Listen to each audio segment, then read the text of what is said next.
سنہری یادوں کے ساتھ ریاض محمود آپ کی خدمت میں حاضر ہے۔ میں آپ سب کا بہت شکر گزار ہوں کہ اب تک جو ویڈیوز میں نے اپلوڈ کی ہیں ان کے بارے میں آپ کے جو خیالات اور کمنٹس مجھ تک پہنچے ہیں وہ بہت حوصلہ افزا ہیں، جن کے لیے میں آپ سب کا بہت مشکور ہوں۔ پچھلی ویڈیو میں نے فلمی دنیا کے بارے میں کچھ ذکر کیا تھا کہ کیسے میں وہاں پہ پہنچا اور کیسے میں کام چلا رہا تھا۔ اگر ہم تھیٹر کا یا فلمی دنیا کا دیکھیں تو ہمیں یہ احساس ہوتا ہے کہ تھیٹر کی روایت جو تھی متحدہ ہندوستان میں بہت پرانی تھی، خاص طور پہ ہندوؤں میں۔ وہ ان کے جو مذہب کا ایک جو کہانیاں تھیں یا ان کے جو واقعات تھے وہ سب ان کو ایک تمثیل کے روپ میں اسٹیج کے اوپر پیش کیا کرتے تھے۔ یہ روایت چلتی رہی، لیکن اس کے بعد پھر 1857 سے پہلے ہی تھیٹر جو تھا یہ وجود میں آ چکا تھا، اور پارسی سیٹھ جو بڑے باذوق تھے انہوں نے تھیٹر کی جو بنیاد تھی وہ رکھ دی تھی، اور بہت سی کمپنیاں وجود میں آ گئی تھیں، خاص طور پہ بامبے میں اور کلکتے میں۔ تو یہ تھیٹرکل کمپنیاں جو تھیں یہ ہندوستان کے مختلف شہروں میں جایا کرتی تھیں، اور وہاں پہ جا کے یہ ڈیرا جماتی اور اس شہر کے لوگ وہ ڈرامہ دیکھتے، کچھ دن وہ وہاں رہتے، ہفتہ 10 دن 15 دن مہینہ، اس کے بعد پھر اگلی منزل پہ روانہ ہو جاتے۔ لاہور میں جو یہ تھیٹرکل کمپنیاں آتی تھیں عام طور پہ بھاٹی دروازے کے باہر ان کی جو ایک منڈلی تھی وہ لگتی تھی، اور ان کے ڈیرے وہاں پہ قائم ہوتے تھے۔ مجھے ایک بات یاد آ گئی کہ میرا خیال ہے بہت عرصہ ہو گیا اس بات کو بھی۔ ایک دن ہم ریڈیو کی کینٹین پہ بیٹھے ہوئے تھے، تو میرے ساتھ تھے اعظم چشتی صاحب، بہت معروف نعت خواں، سائیں اختر حسین، دادو جو ایکسٹرا رول کیا کرتے تھے فلموں میں، اور ہمارے ہاں ریڈیو میں کورس وائسز میں حصہ لیتے تھے۔ تو جیسا ہوتا ہے کہ جب اس طرح کے لوگ بیٹھتے ہیں آپس میں تو پھر گپ شپ ہوتی ہے، جگتیں بھی ہوتی ہیں، ایک دوسرے کو باتیں بھی بناتے ہیں۔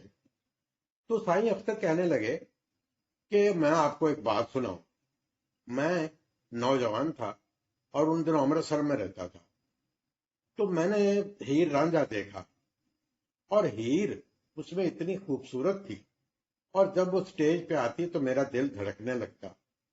چنانچہ یہ ہوا کہ میں روزانہ امرتسر سے جب تھیٹر کا ٹائم ہوتا اس سے پہلے پہنچ جاتا، اور صرف ہیر کو دیکھنے کے لیے وہ سارا جو ہیر رانجھے کا ڈرامہ تھا وہ دیکھا کرتا۔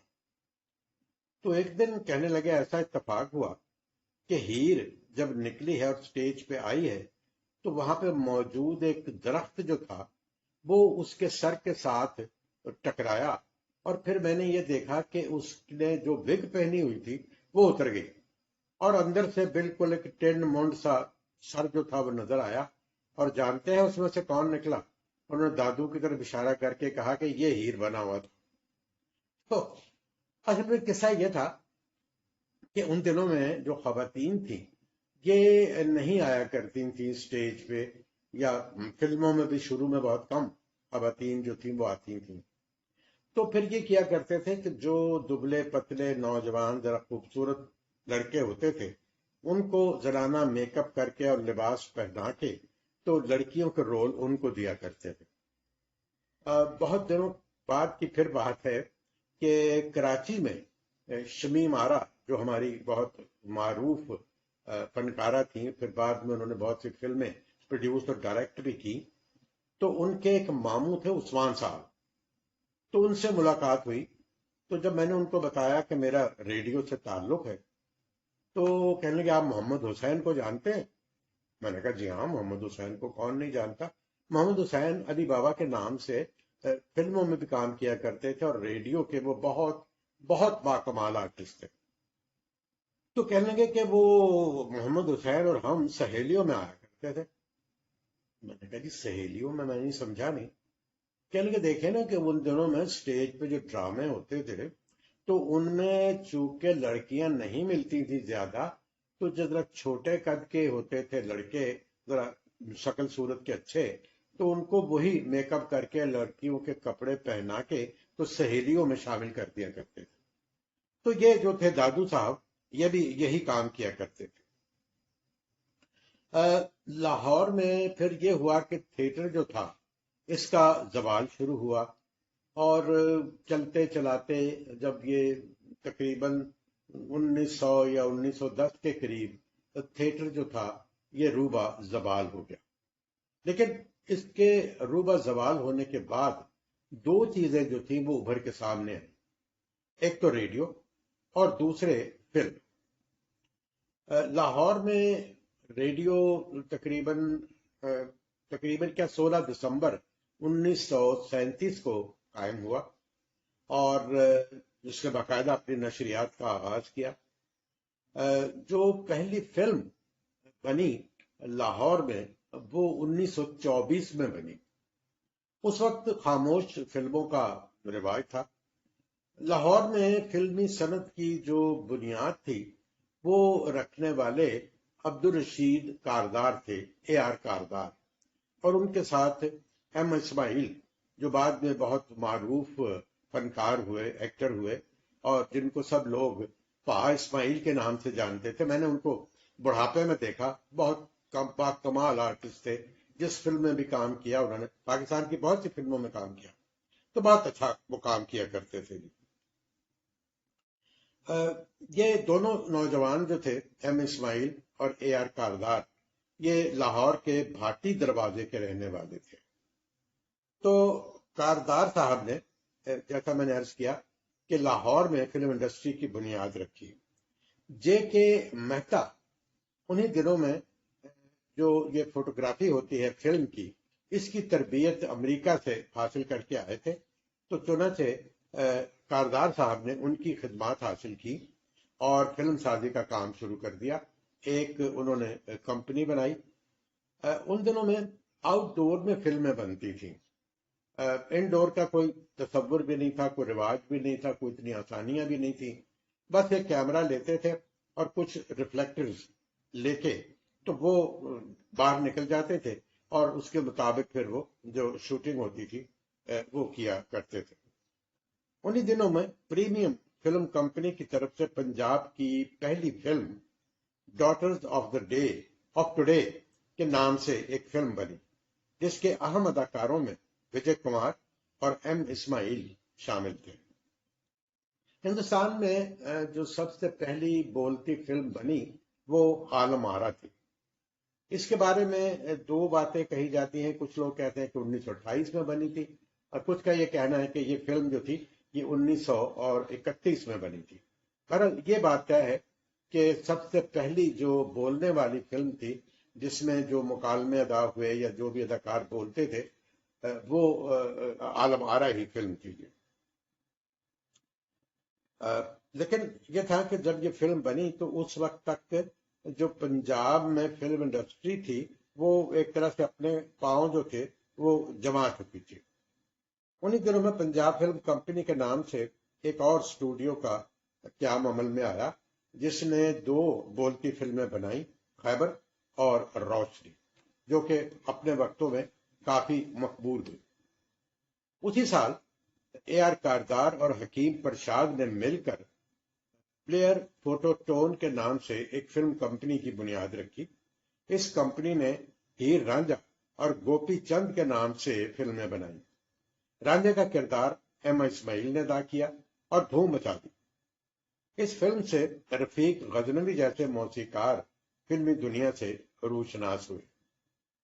لفظ آف اے مغل پرنس، اسی نام سے ایک فلم بنی جس کے اداکاروں میں بہت بڑے نام ہوئے بعد میں یہ، لیکن اس وقت جو تھے امتیاز علی تاج صاحب، رفیع پیرزادہ اور دیوان شرف، یہ لوگ تھے اس فلم کے مین کرداروں میں۔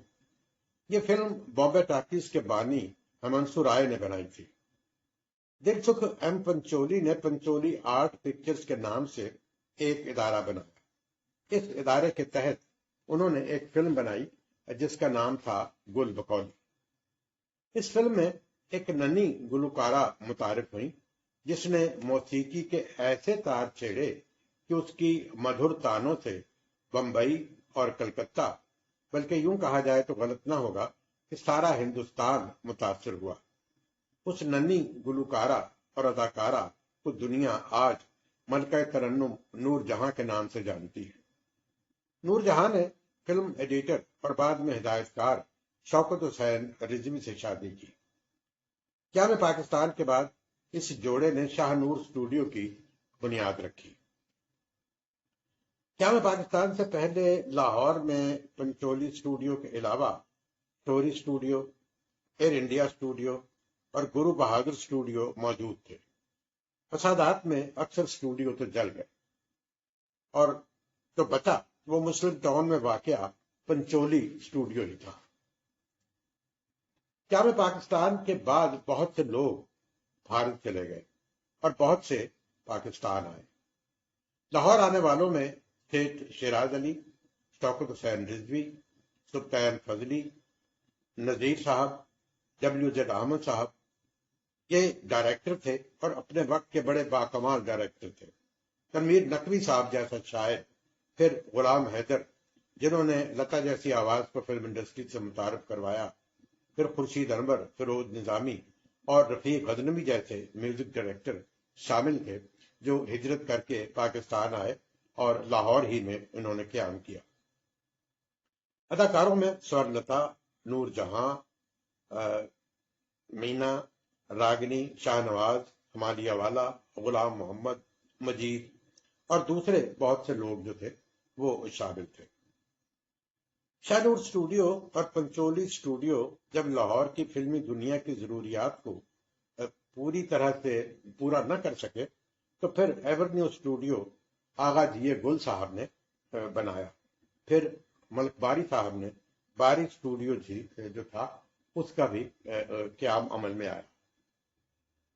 تو جن دنوں میں فوٹوگرافی سیکھ رہا تھا ان دنوں فلم انڈسٹری کو قائم جو تھی پاکستان کی، لاہور کی، کچھ عرصہ تو گزر چکا تھا، لیکن اس فلم انڈسٹری کی صحیح معنوں میں جن لوگوں نے بنیاد رکھی اور جنہوں نے اس کو اپنے پاؤں پہ کھڑا ہونے میں مدد دی، ان میں سمجھتا ہوں کہ دو نام بہت اہم تھے۔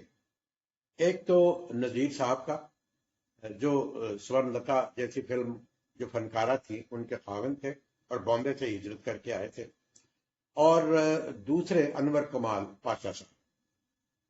انور کمال پاشا صاحب فلم میں آنے سے پہلے انکم ٹیکس آفیسر تھے اور حکیم احمد شجاع پاشا کے یہ صاحبزادے تھے جو پنجاب اسمبلی کے اسپیکر بھی رہے اور بہت نامور ڈرامہ لکھنے والے تھے۔ انہوں نے دو آنسو، پھر گمنام، پھر اس کے بعد کئی اور فلمیں ایسی جو تھی کامیاب وہ بنائی، جنہوں نے کہ پاکستان کی نئی فلم انڈسٹری کی کو اپنے پاؤں پہ کھڑا ہونے میں مدد دی۔ اس کے بعد نذیر صاحب جو تھے انہوں نے دو فلمیں بنائی خاص طور پہ جو بہت کامیاب ہوئیں، لارے اور پھیرے کے نام سے۔ ان فلموں کے گیت جو ہیں آج بھی لوگ بڑے شوق سے سنتے ہیں۔ لقمان صاحب نے شاہدہ کے نام سے ایک فلم بنائی جو باکس آفس پہ اتنی کامیاب نہ رہی۔ پھر جو پہلی فلم بنی تھی لاہور میں سب سے پہلے قیام پاکستان کے بعد، اس کا نام تھا تیری یاد۔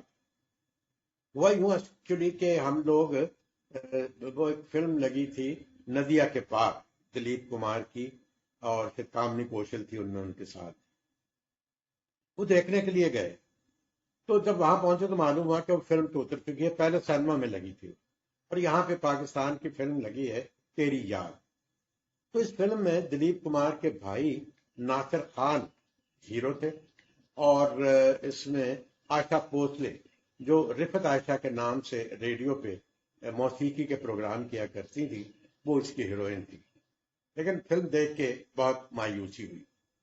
لیکن پھر یہ جو ہمارے ڈائریکٹرز تھے، ہمارے جو ایکٹرز تھے، ہمارے جو ٹیکنیشینز تھے، جو میک اپ آرٹسٹ تھے، جو میں سمجھتا ہوں کہ لائٹ مین بھی جو تھا، ان سب نے بہت محنت کی اور پاکستان فلم انڈسٹری جو تھی وہ بہت مضبوط بنیادوں پہ چلنے میں کامیاب ہو گئی۔ جن دنوں میں رضا صاحب کے ساتھ فوٹوگرافی سیکھتا تھا تو سیٹ پہ اکثر ریاض شاہد، بہت بڑے جو رائٹر بعد میں ہوئے فلمی دنیا کے، نیلو کے خاوند، اور پھر اس کے ساتھ ہی حسن طارق صاحب۔ حسن طارق صاحب بعد میں بہت کامیاب ڈائریکٹر ہوئے۔ نواز صاحب فلم میں تو اتنے کامیاب نہیں ہوئے، لیکن ریڈیو اور ٹیلی ویژن سے ان کے بہت سے ڈرامے اور بہت سے پروگرام جو تھے وہ نشر ہوتے رہے تھے۔ تو یہ لوگ آ کے سیٹ پہ بیٹھتے تھے۔ ہاں، شہزادہ و شہزاد صاحب یہ اس فلم کا حصہ تھے۔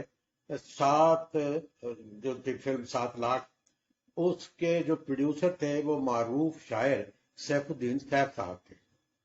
تو ظاہر ہے یہ سب لوگ جو تھے سیف صاحب کے جاننے والے تھے۔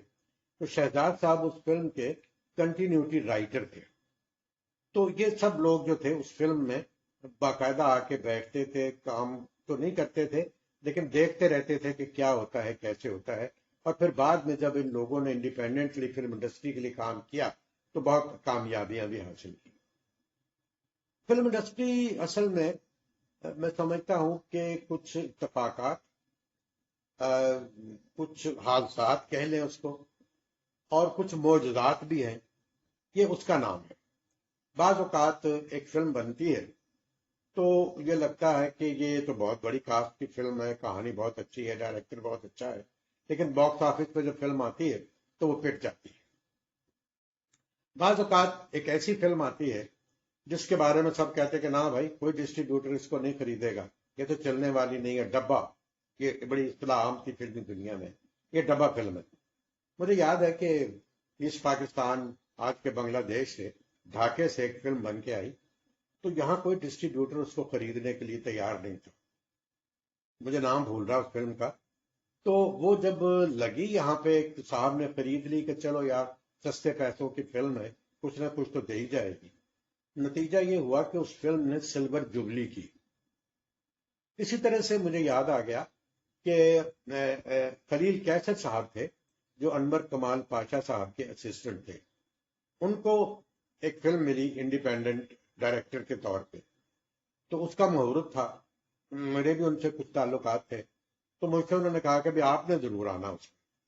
تو جب ہم گئے وہاں پہ تو وہ ایک گاؤں کا سیٹ تھا جس میں کوئی خوشی کی تقریب ہے، اور بہت سے دیہاتی جو ہیں وہ بیٹھے ہوئے ہیں، اور نادرا ان دنوں میں بہت معروف ڈانسر ہوا کرتی تھی، وہ وہاں بیٹھی ہے، ڈانس کرتی ہیں۔ تو جب جو لوگ ہیں گاؤں کے وہ بیٹھے ہوئے ہیں وہ بھی تھوڑے تھوڑے ایکسپریشن دے رہے ہیں، کوئی خوشی کے، کوئی تھوڑا سے اپنے جذبات کا اظہار کر رہے ہیں۔